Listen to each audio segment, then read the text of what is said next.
Sweden में कुरान को जलाए जाने के बाद एक मुसलमान अहमद अल्लूश ने कुछ ऐसा कर दिखाया है जिसकी आज पूरी दुनिया में चर्चा हो रही है। दरअसल कुरान जलाए जाने के बाद स्वीडन के अहमद अल्लूश ने वहां के कोर्ट में एक याचिका दायर की थी कि उसे भी यहूदियों और ईसाइयों की मुकद्दस किताब बाइबिल और तौरात को जलाने की इजाजत दी जाए।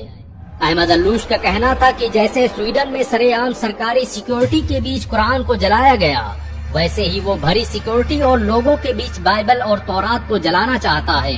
इस खबर के आने के बाद इजराइल सहित दुनिया के तमाम यहूदी संगठनों ने बवाल कर दिया था और धमकी दी थी कि अगर हमारी धार्मिक पुस्तकों को जलाने की कोशिश की गई तो हम इसे बर्दाश्त नहीं करेंगे। इजराइल के राष्ट्रपति ने तो यहाँ तक कह दिया था कि तौरात हमारी सबसे मुकद्दस किताब है, इसकी हिफाजत हम पर फर्ज है और हम इसकी हिफाजत करके रहेंगे। स्वीडन की अदालत ने अहमद अल्लूश की याचिका के बाद उसे बाइबिल और तौरात को जलाने की इजाजत दे दी थी, क्योंकि स्वीडन में धार्मिक पुस्तकों को जलाना अभिव्यक्ति की आजादी माना जाता है, जिसके बाद दुनिया भर की नजरें स्वीडन के इस मुसलमान पर थी। ये इतिहास में पहली बार था कि किसी मुसलमान ने आसमानी किताब बाइबिल और तौरात को जलाने की इजाजत मांगी थी। अहमद अल्लूश तयशुदा वक्त पर कल इजरायली दूतावास पहुँचे। उनके एक हाथ में लाइटर था तो दूसरे हाथ में बाइबिल और तौरात। चारों तरफ दुनिया के मीडिया संस्थान और लोग बाइबल को जलाने का मंजर देखने के लिए मौजूद थे। दुनिया भर की निगाहें अहमद अल्लूश के हाथ में मौजूद उस लाइटर पर टिकी थी। लेकिन लोग उस वक्त हैरान रह गए जब स्वीडन के इस 32 साला नौजवान ने लाइटर जमीन पर फेंक दिया और लोगों को मुखातिब होकर कहने लगा कि मैं बाइबल और तौरात को जलाने की सोच भी नहीं सकता। मैं तो बस कुरान जलाने के मामले पर यूरोप, अमेरिका सहित दुनिया के दोगलेपन को बेनकाब करना चाहता था। ये मेरे प्रदर्शन का तरीका था।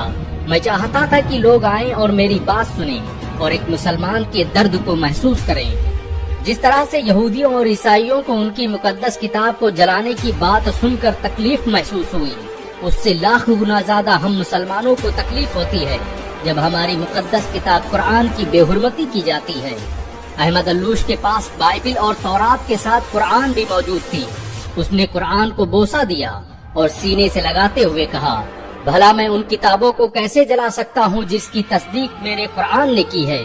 मेरा इस्लाम किसी मजहबी किताब को जलाने की इजाजत नहीं देता। अहमद अल्लूश के प्रोटेस्ट के इस अनोखे अंदाज की आज दुनिया भर में चर्चाएं हो रही हैं। यहाँ तक कि यहूदी और ईसाई भी कुरान को जलाने की इजाजत देने पर पाबंदी लगाने की मांग करने लगे हैं। कहते हुए कहा, भला मैं उन किताबों को कैसे जला सकता हूँ जिसकी तस्दीक मेरे कुरान ने की है। मेरा इस्लाम किसी मजहबी किताब को जलाने की इजाजत नहीं देता। अहमद अल्लूश के प्रोटेस्ट के इस अनोखे अंदाज की आज दुनिया भर में चर्चाएं हो रही हैं। यहाँ तक कि यहूदी और ईसाई भी कुरान को जलाने की इजाजत देने पर पाबंदी लगाने की मांग करने लगे हैं।